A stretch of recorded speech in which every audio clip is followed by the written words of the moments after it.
Get ready to dive deep into Buffalo's vibrant music scene because we're stepping inside the fabulous Flamingo Lounge for the 8th season of local music magic.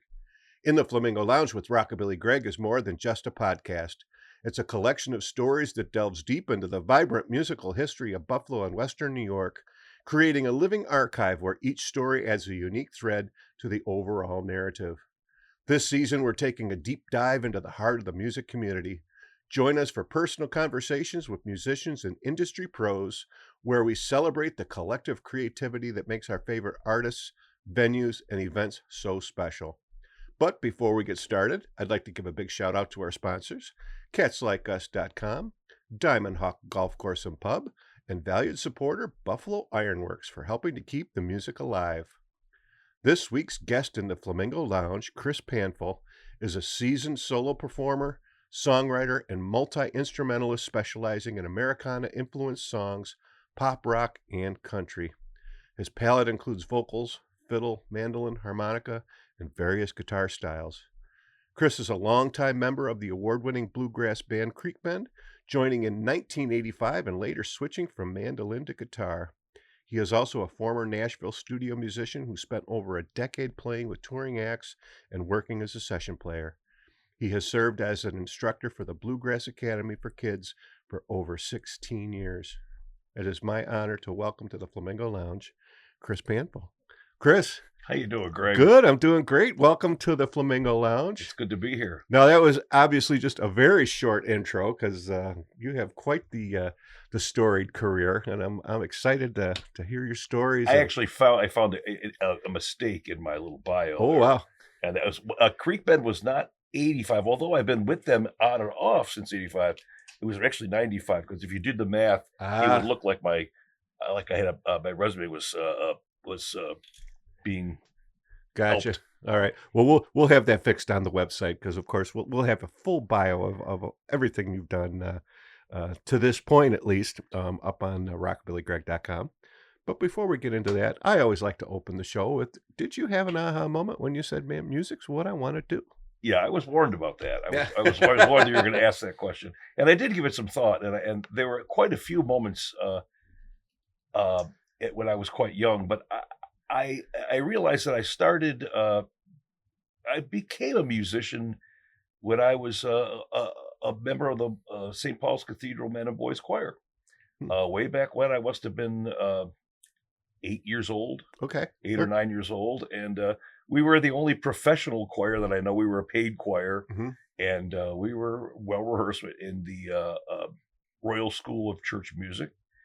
And we toured around a lot, did a lot of cool things. And what I found out is that music done right could really could move me as a performer and could move people listening. Right.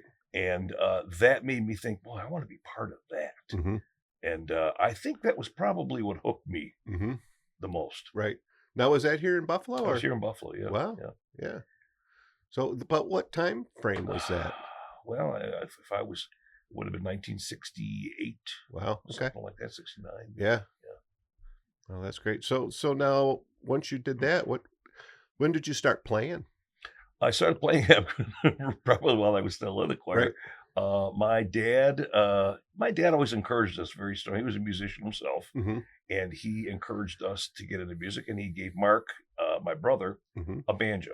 Okay. And I think it was at that time the Pete Seeger banjo book. Okay. And me being the younger brother, I had to try and one-up him, which we've been pretty good at all our entire years. Yeah. But and I wanted something so that I could accompany him with. And so Dad got me a mandolin. Wow. Which I still have. Right. Hangs on the wall. Oh, wow. Yeah.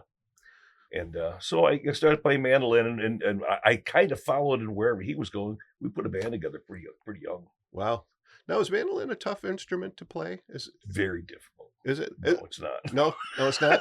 No. For all you guitar players out there is no B string. Okay. Everything is pretty much straight across. It's exactly the same as a violin without the calisthenics, without the weird bowing and then put your elbow here and get your fingers there. And of course, mandolin has frets. Now, would that be a good instrument for young people to I get think started so. on? I think it's a perfect instrument for Yeah. young people to get started on. Because then you realize once you play the mandolin, you can then play the guitar because it's really the same as the bottom 4 strings of guitar upside down and backwards. So, Right. it's obvious. Yeah. No, it's not. But I would think, because I think the biggest hurdle for any young person trying to learn an instrument is if you're, you see someone who's played for a long time and they're playing music, right? And you want to be able to play a song, Yeah. right? You want to, and Yeah. if it's not just coming, it gets frustrating. That can be tough. That can be tough. So if you're playing an instrument that maybe is a little easier to start at the beginning and you're like, oh, I'm making music. Yeah. Whether it's, I can't think of any pop music that, right.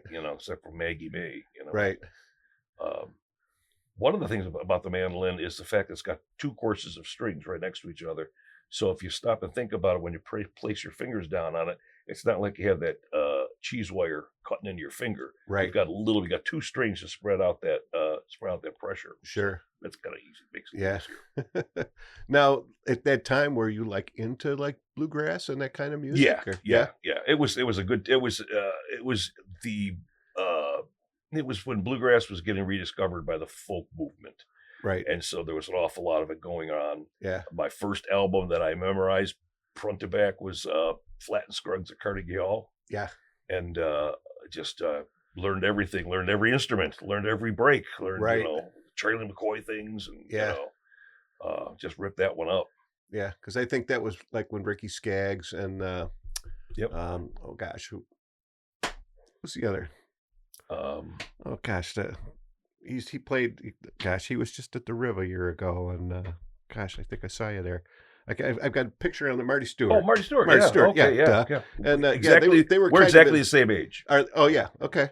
Yep. Yeah, because I was going to say late 60s. I know they were young kids and playing that stuff and being the phenoms. And Marty Stewart went to work with Flat and Scruggs. Right. I saw him when he was about 14 working with Scruggs. Right. And I was about 14. Yeah. Cool. And of course, Ricky Skaggs was working with Bill Monroe. So right. I mean, those top. I mean, right. If you had a mentor, right? I mean, you can't get much better than that, right? Yeah. They did real well though. That's for sure. Yeah. I can't imagine though playing with them was easy. Of the stories that I've heard, which some I can't even tell you about, it was not easy. Yeah, I would imagine they're I don't call them taskmasters, but they're at the top of their craft. So, you got to. And bluegrass is not easy to play though. Yeah, it's generally fast. It's fast. You got to be pretty proficient on your instrument. And there's very little melody playing. There's a whole lot of arpeggios and runs and licks, and I guess same as with rock and roll or anything like that. But there's not a whole lot of melody going on, right?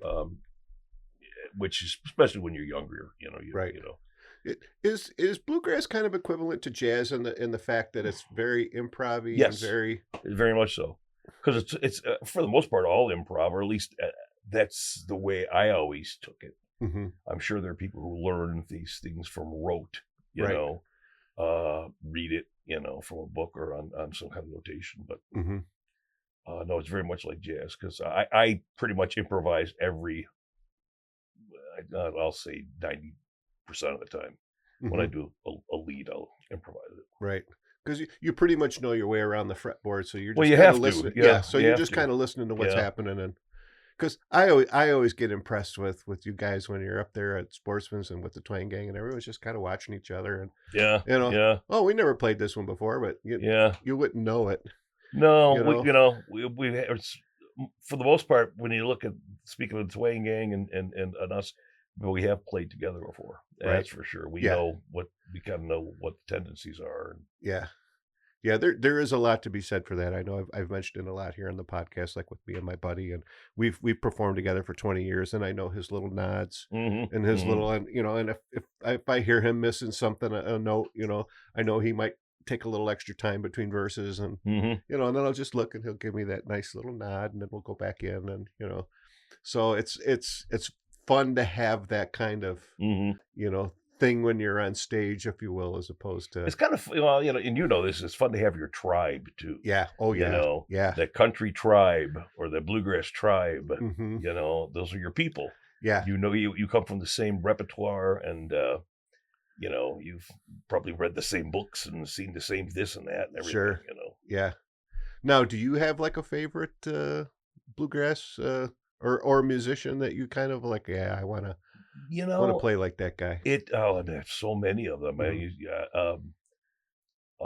Tony Rice was a big influence on most flat pickers. Mm-hmm.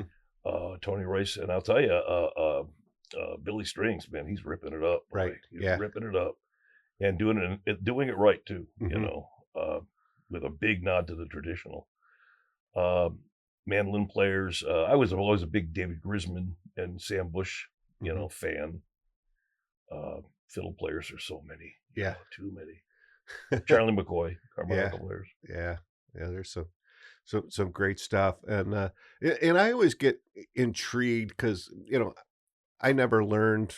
What I know is just from ear and just kind of doing it. And there's the different picking styles, and there's, two different styles on the banjo. You got your claw, Mm-hmm. and it just always really impresses me about how you can play the same instrument in a totally different way. Yeah. Just approaching it, and then, like you said, now younger guys are now doing different things with it, and they're finding ways to make it fresh. And you spend your whole life filling your bag of tricks. Yeah. And I still am trying to fill my bag of tricks every day. Right. And that's why I do it. Right. It really keeps me occupied. Yeah. And of course, buying more instruments, right? Well, yeah, to a degree. I'm really not that bad. I'm not as bad as some of the people I know. Yeah. I've seen guys with 30 guitars. God, yes. It's like, man. Yeah. I just as soon have just a couple tried and true friends. Right. Yeah. Play those guys. Yeah. Now, when you do a gig, do you bring more than one instrument with you? Yeah, I typically do. I will typically bring a mandolin, fiddle, and a guitar. Mm-hmm. And I would really like to bring multiple guitars, but I get really kind of tired of carrying stuff in. Yes, yeah. But yeah, I will. Because if I get a wild thought, I'll play something on the mandolin or play something on the fiddle. It's not when I play as a single. It's very difficult to accompany yourself on those instruments, Right. So it's not so prevalent. Right. Yeah. Now you're also doing vocals, right? Yeah, for sure. Now let's we've kind of gone off track. I want to kind of go back. So after you started, 8, 9 years old. So what was the next step after that? I guess musically, the next step was it was playing, starting a band with my brother. Mm-hmm. Getting to know some bluegrass people, some of the older guys in town. I did a lot of, I did some musical theater in school. Mm-hmm. I played the French horn and, did all those kind of things. We did not have an orchestra at Lackawanna. Okay. And that was, I really wish we did, because I would have liked to have started playing fiddle then. Mm-hmm. I mean, I started playing around with it, but. Right. But, after meeting, some of my compadres, local guys, Mark Gann and Bill Matthews, I was just with them this morning, as a matter of fact. Okay. Mark, my brother, the four of us, from the very first band, that core bunch of folks, we still get together often. And are you playing bluegrass? Yeah. Yeah. Oh, yeah. Yeah. Yeah. Oh, yeah. Mark Gannon, who was our first bass player, or one of us, certainly, no, he was our first bass player. He is the bass player that we choose as our first call for the Panfil Brothers. Okay. Now, is he playing upright or is he playing? He plays both. Both? Okay. Upright and electric. Yeah. Do you have a preference for? My preference is whatever you play the best. Okay. When somebody does either one of them not too well, it's like, I prefer you play the other one. Well, because I know, the upright's fretless. So I can't play the upright. Yeah. I can't play the upright for anything. When I remember Nick Belcher saying, he says, man, your arm's got to be, because he says, you get tired and you droop a little bit, you're going to be sharp or flat like in a heartbeat, right? So that's right. Yeah. It's like, I never thought of that. Yeah. Because, of course, the rockabilly guy in me, I love the slap bass. Well, Nick can always stand on an orange crate or something, too. I learned to play bass from Nick Belcher. Did you? Because he's so into the rudimentary, to playing just the 1-5, 1-5, 1-5. Right. If that's not right, it ain't right. Right. And so when I do play bass, which I do on occasion, I think that's what I do. 1-5, 1-5. Right. Yeah. It's well, and there's, I know and I remember him one time saying, he says, yeah, and what bass player uses a pick? Really? It's like, yeah, you pluck the bass. It's like, right. All these guys that are doing all this wacky stuff. He says, no, I mean, if you need a pick, you're doing something wrong. Right. But again, I guess it's preference. That's right. I know some guys strum the bass. It's like they play it like a guitar. Yeah. I had a young couple down here that when I first started, named Goodbye Metro, and they both play bass, and one of them plays it like a guitar. Really? And it's really cool sound. Huh. It's I'm like, wow, this is interesting. It's they're not, neither of them are playing guitars. They're both 4-string basses. So wow. Yeah, and it's just it's really it's a really wild, cool sound. So big speakers. Yeah. You never know. So so like in high school, were you guys? I mean, it was the '60s too, so there was garage bands everywhere. Yeah, right? yeah, '70s actually. But, okay. There were garage bands everywhere, and Yeah. we were one of the garages. In fact, as a bluegrass band, we did we played dances, school dances, right? Which was pretty weird, I'll tell you. Yeah, it was pretty strange because they didn't know what we were doing. Oh, we just weaseled our way in, right? Because we wanted to meet girls, Of course, yeah. And we pulled it off somehow. Well, we had it was a country rock attitude also. Okay, we tried to dip into that as much as we could. Right. The Charlie Daniels and right. We did a lot of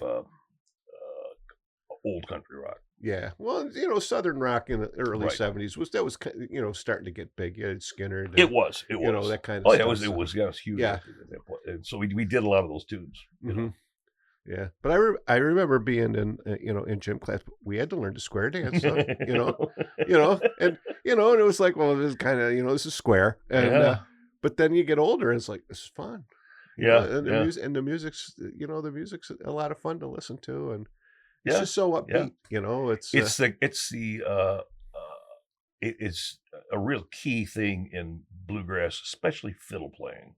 I imagine banjo playing too, but the fiddle style of country and bluegrass fiddling kind of came out of that dance style, and that's why when people ask me how do I start learning to play fiddle, I say learn your fiddle tunes. Learn your fiddle tunes because that's where all the notes come from. Right. Yeah. It's I always say, when does a violin become a fiddle? After a couple $1,000. Violins are getting pretty expensive, or fiddles are getting pretty expensive now too. Wow. And now where do you because nowadays too, people are calling folk, Americana, traditional country, contemporary country, you got bluegrass, and it all seems like it's like the same thing, but just do you know where the line is? I've always been guilty of not being able to be pegged, in one way or another. Right. I spent a good deal of time in the '80s playing with a progressive bluegrass band down south, and we were definitely, we would do Chick Corea and right. Stuff like that. You just never knew. We did old jazz standards, take 5 and in a bluegrass format, Beatles, Yeah. Progressive bluegrass had to start somewhere, and that's where it started. Yeah. Well, I mean, look at Postmodern Jukebox. They're taking all kinds of old songs and jazzing them up, and you can pretty well. The market's huge now. Yeah. Back then the markets weren't that big. Right. That big. I was going to say, because now the genres have kind of everything's blended. Well, everybody can listen to everything. Yeah. And it just was never. Well, you go back to dropping. I learned most of the old songs by dropping a needle on a record. Right. And writing them down in a notebook. Yeah. Well, and of course, back then you had AM radio, right? Mm-hmm. So you could be listening to Stones one song, and then Anne Murray would be on next, and then you'd have a disco song, and then the Carpenters, and then you go back to a that's true. That's true. So you had you had a whole bunch of variety, which I really liked that because Mhm. you were exposed to, you know, and then when all the, you know, when FM came out and stuff, and there was, you know, this is classic rock, this is alt, this is indie, this is that, you know, country, and it really, The market wasn't really big, wasn't very big before FM, right, just didn't happen to be, but the population wasn't that, right. and we didn't have so many ways of listening to music. Mm-hmm. And of course, but that's how the Opry got big, right? Because you could hear it from coast to Yeah, coast, yeah, right? yep, So that yep. music, They had that 50,000 watt. yeah. Same with KB, right? Same with Back KB, in the right? days of the Hound, I mean, you could hear them up and down the East Coast, and you know, kind of the YouTube of its day, if you will, because Yeah, yeah, you're because right. now you go, gosh, I get down the YouTube rabbit hole all the time. Yep. Every night it seems like I find new folks, and I'm like, wow, Dangerous, this is great. dangerous. Yeah. That's why I don't play my guitars, because I'd start playing and I'd get on. I'm like, oh, this sounds like this song, and then I'd get distracted for 3 hours. It's like, oh, it's time to go to bed, and you know. But again, let's go back to, you know, your high school. So you're playing those dances, and then what came next? Playing the dances and playing clubs. We started getting clubs. We one of the gigs that really made a big difference for us was Johnny's Old Timer down. It was over here on Kenmore Avenue. Okay. Kenmore. It was. I think it might have been an Elm, but I can't remember exactly what street it was up. Was in Kenmore, Hmm. and they had a regular Thursday night bluegrass band, Billy Hamilton Okay. and his bunch of folks that would play there. And they had bluegrass every Thursday, and we eventually got the Thursday night gig too. Hmm. And I was still in high school, probably, still quite young. I was always younger than the rest of the guys. Hmm. The guys were older, at least 5 years older than me. Right. My dad would drive me. He would pick me up from the gigs. Okay. He would. Well, I'd drive with my brother and drive with the guys, but Sure. Dad would pick me up right afterwards, so I'd get home, Hmm. get to sleep, and go to school. Go to school. Yeah. But we did a lot of clubs. Hmm. Anything we get. That we ran in. That's when we met Dwayne Hall Okay. and Stone Country and all Mhm. those guys, and we started doing a lot of those concerts that Dwayne would promote. We did a lot of things with Stone Country Hmm. back then. Yeah. Yeah, played the Great Northern Opry. He had Dwayne has he was just said the other day how many that he's had so many irons in the fire over the years. It's just unbelievable. So many swings at the bat is the way he put it. Right. Okay. Yeah. Boy, he could have a home run with the Sportsmen. Oh gosh, yes. Yeah. Yeah. Yeah. That's it.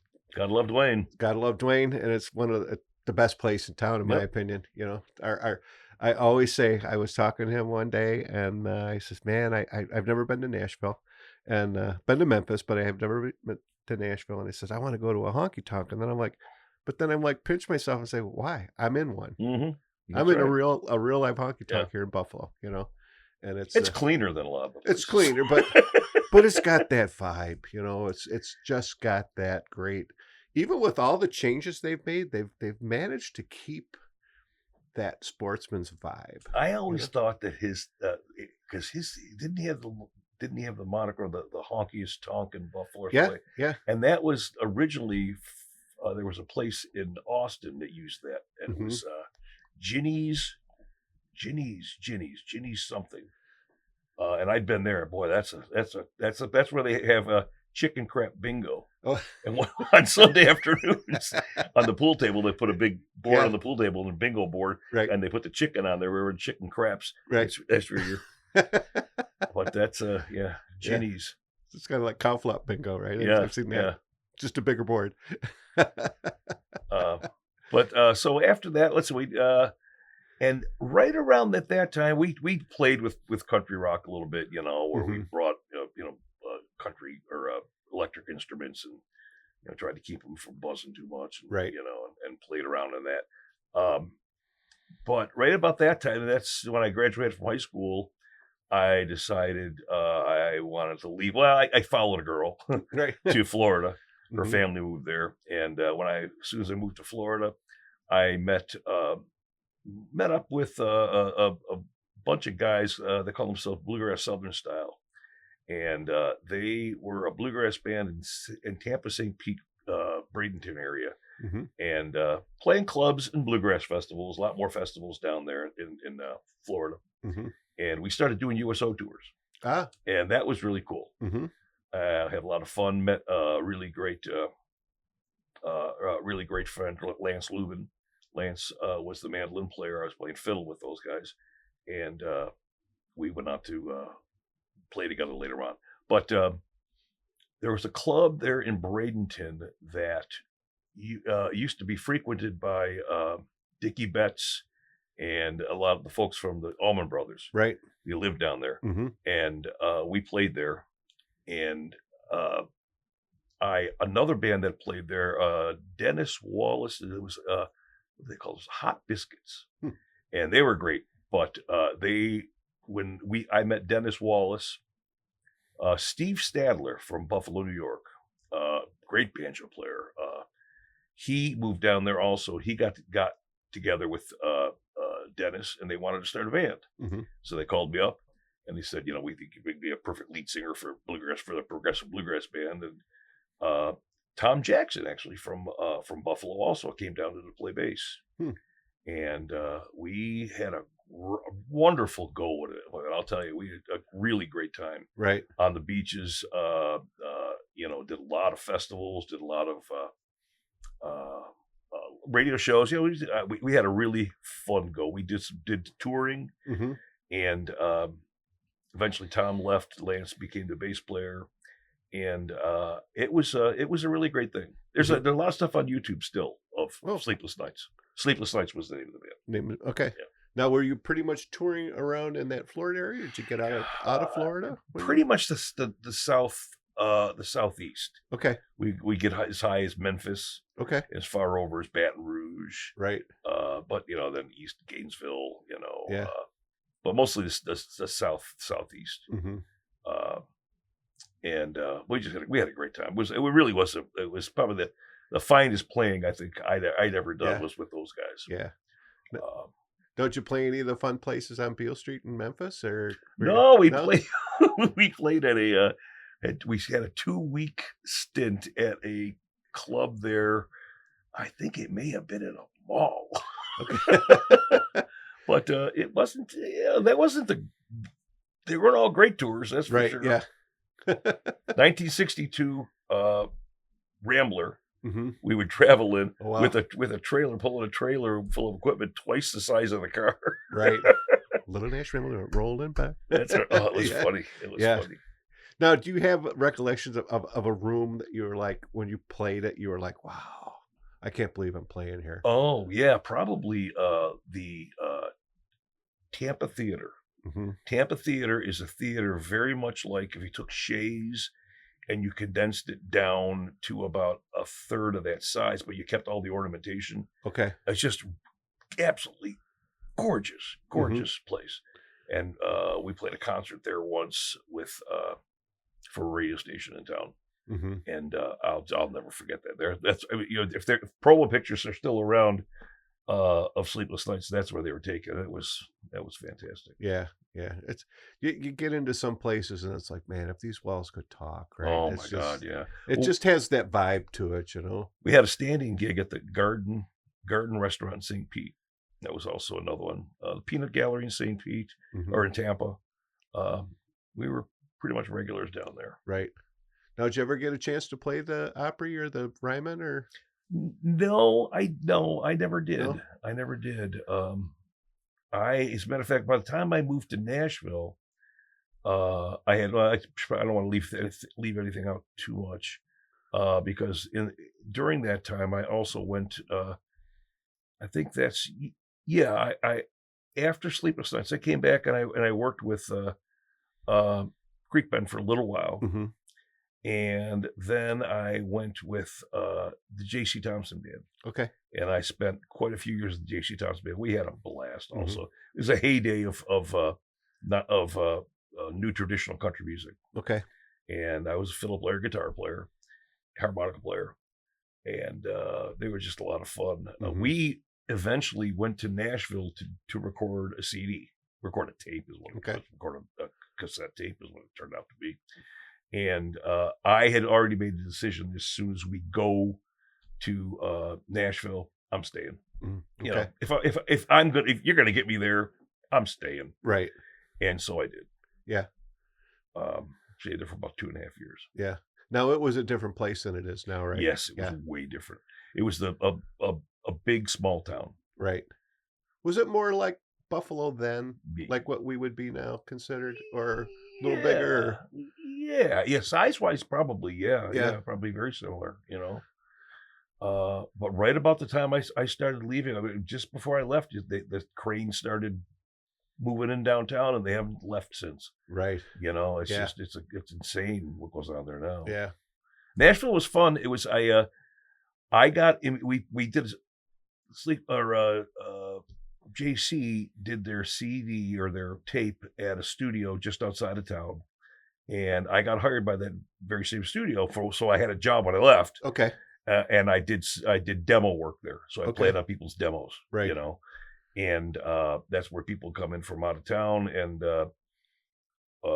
we would hear their songs, and they wanted those songs turned into something they could try and sell to an artist, and we would just crank them out. Right. You know, and so I got hired to do that. At the same time, I also got hired at that time by a band or a guy out of he was from Branson, I believe, but he closed his theater in Branson and moved his operation to Nashville and wanted to open a big place like theater like Branson in Nashville and take that on the road. And so he took it on he put the band together. There used to be a newsletter, and I really tried like heck to find out the name of this newsletter that you would subscribe to, and it gets sent to your house every week. And it was the musician's newsletter. It was like a want ads, but more of a filtered want ad. Okay. And I got a lot of work through that, you know, because everybody was looking for work. If you were looking for a musician, you put it in there, or if you were a musician looking for work, it was a big want ad, like a swap sheet for musicians. Right. That's how I got this gig. And I also had the funny feeling I got the gig because the guy I replaced wore the same size outfit as I did.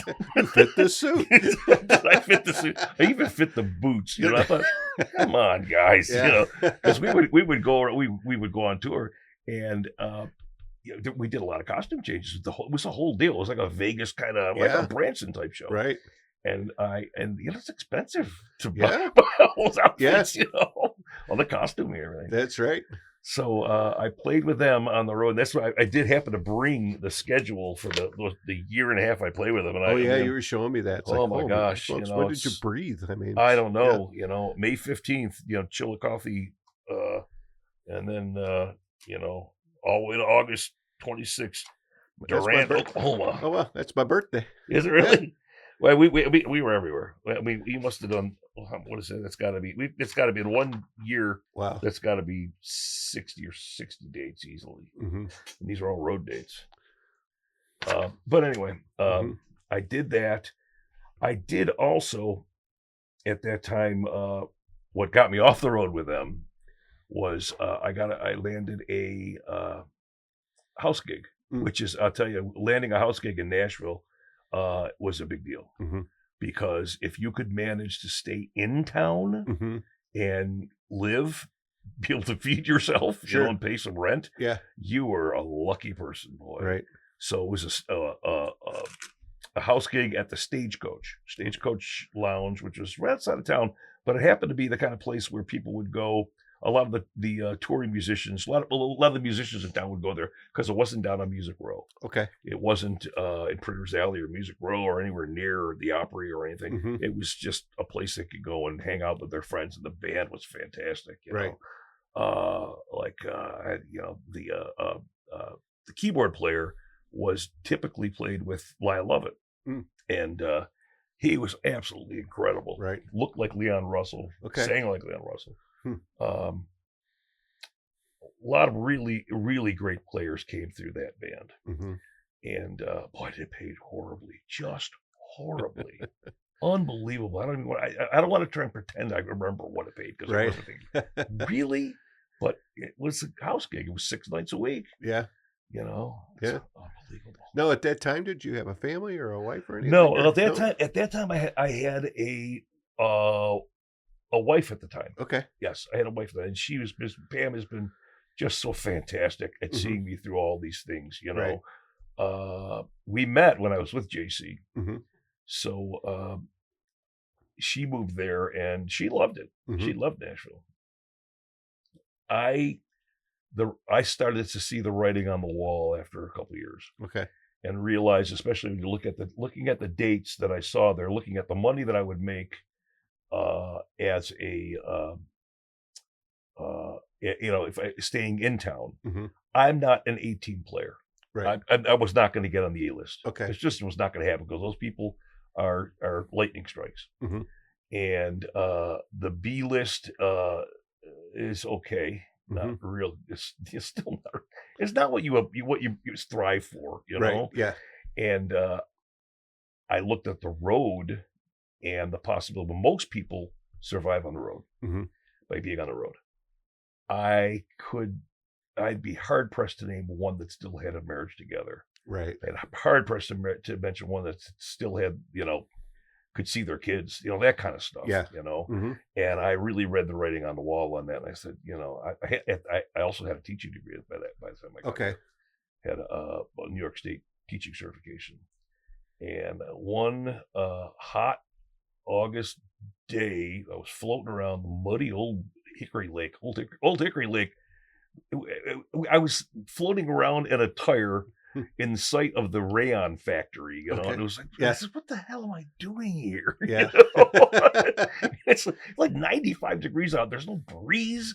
Nashville is as hot as Florida, with no breeze. Wow. So although my wife loved it there, I said, yeah, honey, I want to have a family. And when I have this family, I don't really think I want to raise my kids here not because there's anything wrong with this place or these people, but I don't know this culture. Right. I don't know what they're going to encounter when they're in, when they're in school. Back home, I'm a Polish boy from Lackawanna. I know just exactly the kind of people he's going to run into. Yeah. So we did turn around, come back home, and I had a job within about 2 months, teaching job, and my first teaching job, and my wife was pregnant with our daughter, Judy, and the rest was history. Because that was pretty much after that point. At that point, I became a weekend summer warrior. Okay. And here I sit. Right. I was going to say, but a damn good one. I mean, well, I never gave up. Right. Yeah. I kept pushing. Right. Now, do your kids play? Judy does. Judy's a mandolin player. Okay. Beckett does also. He plays fiddle, but he's a non-practicing fiddle player. Okay. Judy, on the other hand, is a wonderful mandolin player. Right. She's got me eclipsed many times. Oh, wow. Yeah, she's fantastic. Does she play out with she you plays guys out? She prefers to write on her own and play by herself.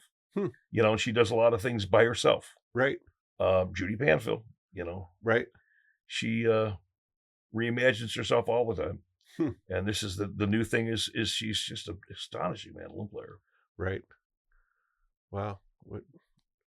It's cool. That's really cool. It is. It's cool. Because it's a bond that her and I have too. Yeah. It's really neat. It's I always kind of, I didn't have really any musicians in the family. And I remember asking my mom one day, because, and I got kind of started as an artist, and I still do some art. Well, I do the computer stuff and all that for the podcast, but music is really what was I always wanted to do that, but it wasn't around. Right. And, but my mom one day, she says, well, your grandfather was a very accomplished pianist. I said, you didn't know? Yeah. Didn't know. She says, don't you remember Grandma and Grandpa had that piano in the front room? I said, no. I said, there was always that orange couch out in the front, on that front room. They had a room, was almost like an enclosed porch, and it was very narrow. And they had their 2 chairs at the end, and they had the TV at the other end, and that's the room that they would watch their TV. And there was a little couch on the wall, but I guess a piano was in that room when my mom was young. And she says, oh yeah, because your grandma always regretted never learning to play the piano. Huh. but my grandpa always told me he was a semi-pro ball player. So he always talked about playing. He was baseball, Well, tell basketball. me, was he in fact a semi-pro ball player? What's that? Was he in fact a semi-pro ball player? Yeah, he was. Oh, okay, he was. Yeah, he played. No, I'm just a piano player. Right, yeah. Well, the story we always heard was he was playing. He played with a team. I think it was the Dunkirk Redbirds or the Blackbirds, one of the two. And back in the days when Gehrig and Babe Ruth would barnstorm, and they came and played against my grandfather. No kidding. And my grandpa they offered him a job on the Yankees. Holy cow! He was the third baseman, and be on the road. But they but his father, my great grandfather, was a professional footballer in England, in Manchester, and he always told him, he says, learn a trade because no one can ever take that away from you. Yeah. You can you can get hurt and be done. And I have a letter in 1927 from Firestone and to my grandfather saying, move to Ohio, work in the factory and play ball on our team, and we'll pay you $6.75 a day. There you go. You go. Sounds like what I made in Nashville. Exactly. But I always heard those stories. I never heard any music stories. So so I said to Mom, I said, well, then that makes sense because we, there's got to be some music here in the lineage. But and then of course I know Mark and his kids are all they sure are. They're wonderful to play with. Yeah, they're wonderful. Hey, by the way, I blasted through my life story there. I don't know if you had other things you wanted to ask. Oh, we'll just keep talking about everything. It's most certainly not that wasn't the end because after going to work with Creek Bend, and spending many years with Creek Bend, going through, having fortunate enough to play with so many great players in Creek Bend. Doug Yeomans, Ted Lambert. Ted Lambert was he was in one of the original members of the Erie Lackawanna Railroad way back. Okay, and he was he was such a wonderful and naturally gifted musician. Mm-hmm. Sorely missed. We were talking about people belonging in the Hall of Fame. He died way too soon. Right. Playing with Rich Schaefer. Rich Schaefer he's the Energizer Bunny, man. Mm-hmm. Carl Eddy. I'm sure I'm missing other people, but God, we have kept up an incredibly busy schedule. Mm-hmm. There were a couple of years there where I counted like 250 gigs a year, Wow. And this is including other side things, Right. But it was, oh my gosh, Mm-hmm. how did I pull that off? Yeah, while you're teaching and still be married, right? And I was going to say, and still be married, still have kids, right? Still making home on time. But that was the nice thing, and that was the beauty of how everything fell together. Mm-hmm. I watched Mark, my brother. Really, my brother was pretty ingenious about putting his life together that way too. Yeah. Yeah, well, it says a lot too that you're able to still do your passion, which is playing, because you can't stop, right? You're not going to be able to stop. Musicians can't. I don't think I could. Yeah, I even you see how many bands retire and then 6 months later they're back. Because it's like, what do I do now? Don't tell me about your retirement. No, I know. I can't remember what band it was that they actually said this is our first retirement tour. It's like, let's be smart, let's be honest about it, right? Because you're interesting story about some of the people, some of the Nashville stories. Well, for one thing, when I lived in Nashville, people would ask me, they'd constantly ask me if I knew this guy from Nashville, this cat named Jim something. Jim Yo, and it was Jim Yeomans. That's who they were referring to. Mm-hmm. And they were like, he's amazing. He was the talk of the town, and he wasn't even living there. He came and stayed with me a couple times, but one time he came and he was going to play on the Opry. That's what got me thinking about that. Okay. Because I'd never even been to the Opry. Right. Okay. And that's how I started into the Nashville thing, because I never had enough money to go to the Opry. Okay. When I lived there, I didn't have enough money to go eat and go out. Mm-hmm. Everything was going to rent and strings probably. Right. But Jimmy came and he played on I think wasn't the Saturday night, it was a Friday night show. So it was a different show. It wasn't the Saturday Night Opry. And he took my wife because he was staying with us, and she got to sit on stage in the family section on stage at the Opry. Yeah, while Jim played. Yeah, very cool. Another story. I took when I first got this job with the Nashville Country Music Review. These folks from Branson. I got it the same day I got a really good studio gig, and I thought, okay, well, I can do these both. I can do it both. Right. And I did the studio gig, and I found out as a what they call utility player, it's a 3-hour session. Mm-hmm. So you get paid for the 3-hour session to play with all the other musicians, at which time I would pretty much play a rhythm guitar. Mm-hmm. And then after that, they would keep me for as many hours as they wanted to, and I'd get paid well for them to play all the fiddle parts, harmonica parts. If there's, they play mandolin, put a mandolin part. It was inexpensive for them to throw instruments on because I'm already there. Right. Yeah. I missed the bus.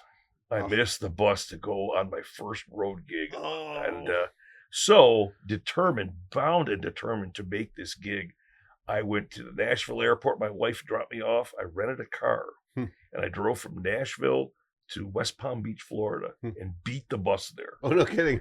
with no sleep, sleep for about 40 hours. Wow. I got there and I beat the bus to the fairgrounds, the Florida fairgrounds.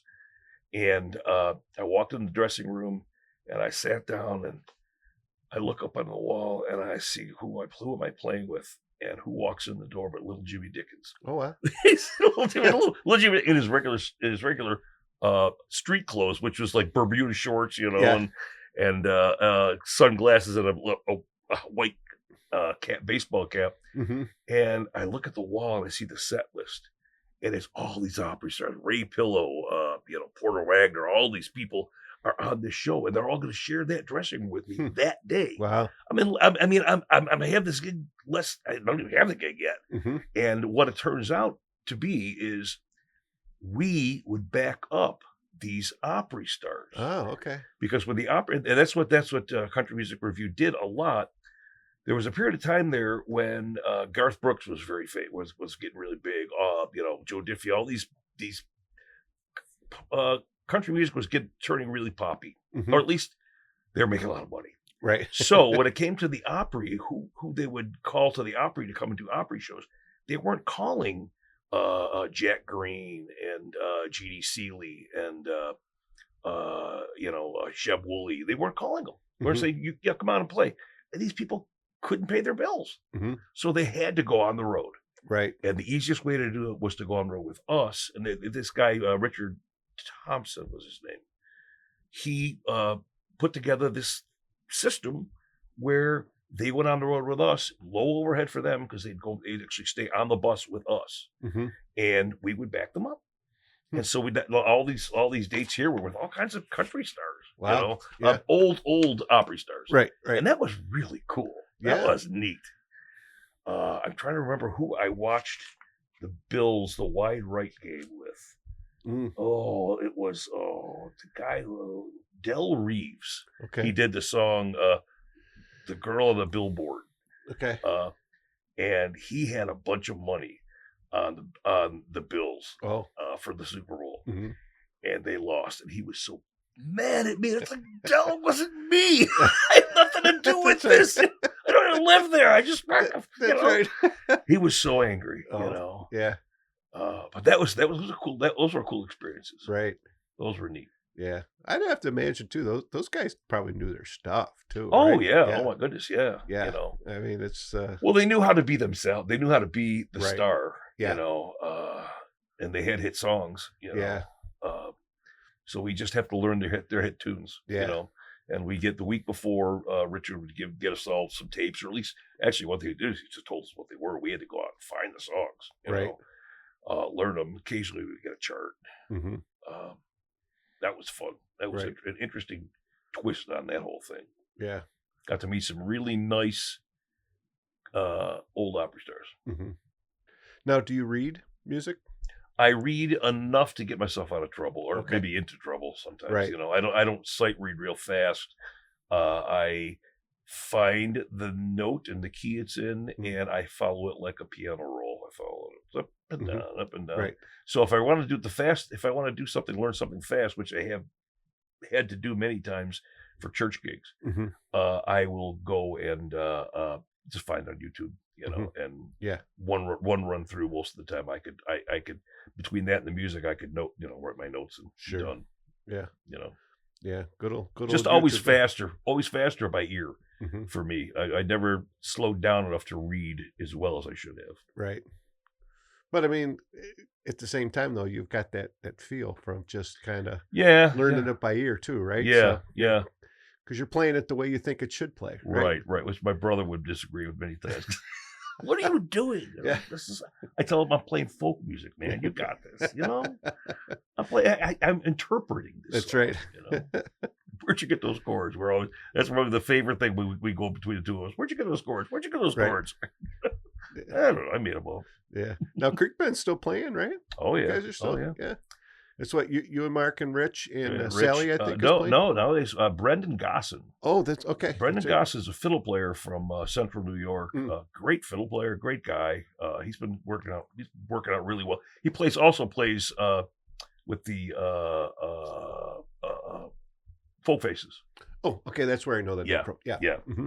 So, and fortunately, we got through this summer, and we didn't really have any conflicts. I was really surprised. Well, Folk Faces, they're just one project for for those guys. They got a bunch of stuff. Yeah. Oh, I think a lot of things to do. Oh yeah, Tyler's got his hands. Tyler's always busy doing something different. Yeah. But yeah, Creek Bend is. We have a show coming up this Saturday at the West Falls Art Center. Christmas show. We've got another one in a couple weeks. A Christmas show. And I've got single gigs and. Yeah, we're pretty busy. Yeah, good. Well, we'll have a link at rockabillygreg.com so people can find out where you're playing. Yeah. BuffaloBluegrass.com is a great place to go. Website my brother maintains, and we also have Creek Band's got a page. I've got a page. Chris Panfil, right, on Facebook. We're old Facebook guys. Yeah, I know. Me too. MySpace. People always AOL instant message. CompuServe.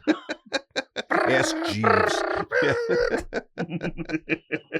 I know the younger ones are like, yeah, Greg, we don't use Facebook. And I'm like, well, you don't know what you're missing. That's right. Sorry. Like, what do you want? Text? You're just like, do you want to text me? Do you want to?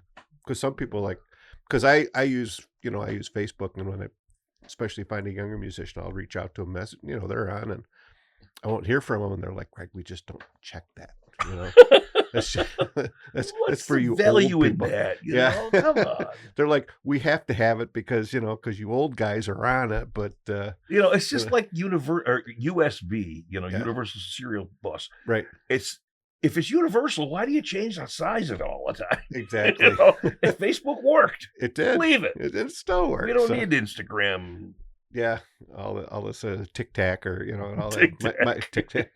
My wife loves TikTok though, but you talk about I just saw you playing with JC and Jimmy Lynch, right? Yeah. And at the Cave, and it was a great show. And Jimmy came in from Nashville, but when I had him on, he's like, yeah, I'm a TikTok meme.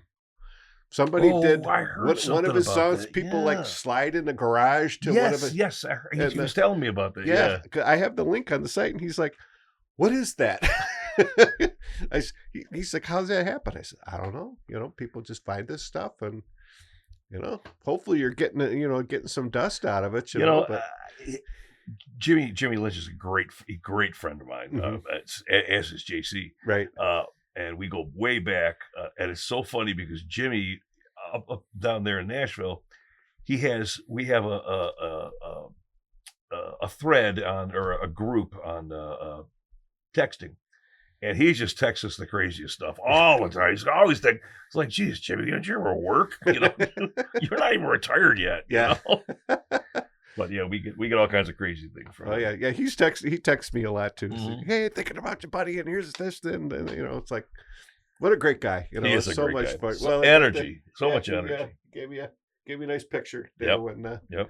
invited me on stage, gave a nice shout out there when it was in town. You wouldn't think he was 75 years old.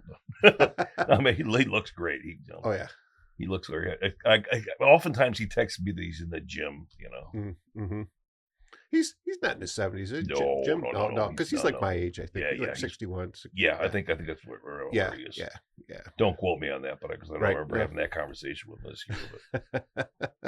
But hey, it's a number, right? Fun guy. Yeah, it's well, we're getting kind of close to the top of the hour, Chris. So I don't want to do. Yeah. Did you leave anything out that you wanted to let the world know about? If I did, what are you gonna do? You know?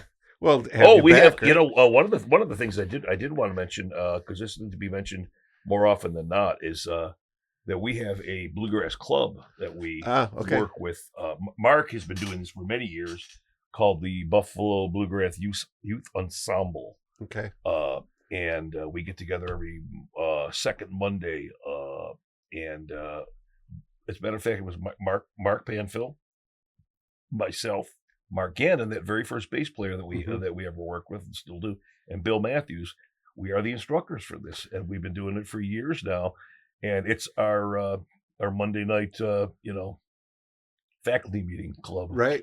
We get together and we teach these kids, and then we do a couple concerts during the year. I think they're going to be the kids are going to be opening up at this Christmas show on Saturday. Right.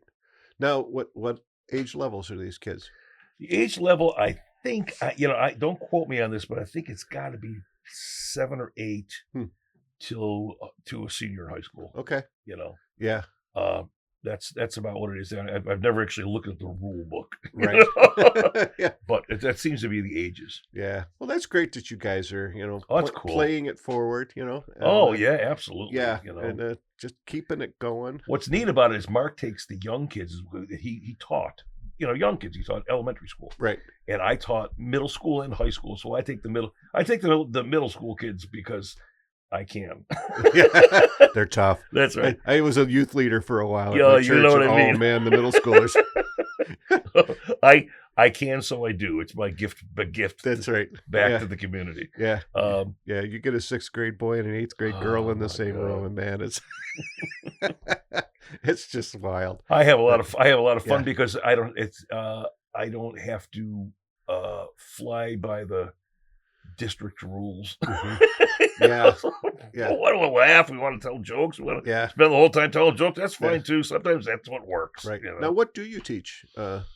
This year I happen to have a bunch of fiddle players. Sometimes I'll have fiddle players, guitar players, bass players, and mandolin players, and so we'll choose a direction. For my group is I'm teaching mostly fiddle tunes because they're all great little fiddlers. So I progress and take them down the road from simple melodies that Mark would teach them and start turning them into making it sound like a fiddle. Sure. And then by the time they get up to Bill. Bill's put songs together and arranging songs and doing band kind of stuff. We do band performance things on each group. Sure. But yeah, the instrumentation is pretty much, we used to be pretty soft about instrumentation, but it's pretty much, violins, violas, cellos, upright basses, guitar, banjo. You've got harmonica, So we keep ourselves. We can get a lot of kids. Now, and on the other side, for like your day job, what do you teach? I'm retired now. I taught for 29 years. I taught technology education, which primarily the kind of courses that I taught were electronic communication stuff, video production, audio production. That was my, I had a whole other career working in communications electronics. And that I brought that into the teaching. That's pretty much why I was hired. Sure. And I would imagine that means you've got some toys at home that you can do some recording and all that. Yeah. As you mentioned, the basement studio, right? Yeah, I've engineered a bunch of stuff for us. And I've engineered things for other folks in town. Right. One of the interesting ones is Ani DeFranco. No kidding. Ani was one of her earliest recordings I engineered her. Mike Meldrum brought her to my place, actually Billy's place, Billy Matthews' place, and I think her first recording was done either by Phil Dillon or by John Brady. I don't remember. I was trying to sort through those, and I don't have Mike around to ask him. And Mike thought it was a little bit too polished and glitzy. And he thought, well, maybe a guy with more of a bluegrass folky person and still an engineer could do something a little bit more simple. And we did, and that's exactly what we did. 58 to 57, sitting in a living room with the windows open because it was hot and the birds chirping outside. I kicked Mike and Billy out. They went down to the bar down the street, and Ani and I sat there. She must have been 14 or 15 years old. Okay. And it was just astonishing. By the end of the evening, I took a board mix home, and my wife and I both listened to it, and we were like, "This girl is astonishing." And we wanted to bring her home and feed her a good meal because she sounded like she was so sad. Because she was a really sensitive songwriter. Right. Wow. Well, Chris, I can't thank you enough. We're at the top of the hour. Yeah. Okay. We got to save more stories for later. That's right. Yeah, for the next time. So can't showmanship. We got to leave people wanting more. So as mentioned, I'll have those links at rockabillygreg.com where you can find out where Chris is playing. And as you're listening to this, it's probably, I think, going to be after Christmas. So by the time I get this on the air, but be on the lookout for where Chris is playing and where Creek Bend's playing, and come on out and see him, and keep buying. Do you still have recordings that out there? Yeah. Keep Right, my CD, Keep Right. Panfil Brothers, we've got several. And everything's either the Panfil Brothers or Chris Panfil on Spotify and all your typical. Nobody buys CDs anymore. Yeah, well, I do. Do you? Good for you. I do. We decided. I think we're going to sell CDs and give away the CD player with it. Okay. I like my hard copy. I like my stuff. So Creek Bend's got a bunch of stuff, and we also have an Irish angle also called the Emerald Isle. Okay, it keeps us working. I think I have those because I think your brother brought those to me when he was here a while back. So again, Chris, I can't thank you enough for coming down here, spending some time sharing your stories. And to everyone who's tuned in, thanks for tuning in. We hope you've had just as much fun as we have. And as always, you can find the podcast where you find your podcasts at Spotify, Apple Podcasts, iHeartRadio, Amazon Audible, thebuffalohive.com, YouTube, and of course, you can always find the podcast at rockabillygreg.com, where it's all about the music. And as mentioned, I'll have links and pictures and some videos and a whole list of Chris's chronology and his recordings and what he's done, so you can really get a good idea of all the things that you've accomplished musically along the years. So again, thanks, Chris, for coming down, and everyone who's tuned in. We'll see you next week. Bye-bye. In the Flamingo Lounge is made possible in part by CatsLikeUs.com, your online store for authentic vintage clothing and accessories. Buffalo Ironworks, an intimate live music venue and bar located in the Cobblestone District in downtown Buffalo. And by Diamond Hawk Golf Course and Pub, Western New York's premier golf course, restaurant, and banquet facility. At the Hawk, the bar is hopping year-round with live music every Wednesday, Friday, and Saturday. And some other nights, too. Tune in for a new episode every Saturday at 9 a.m. EST at rockabillygreg.com, where it's all about the music. Bark, Zoe, bark. Good girl.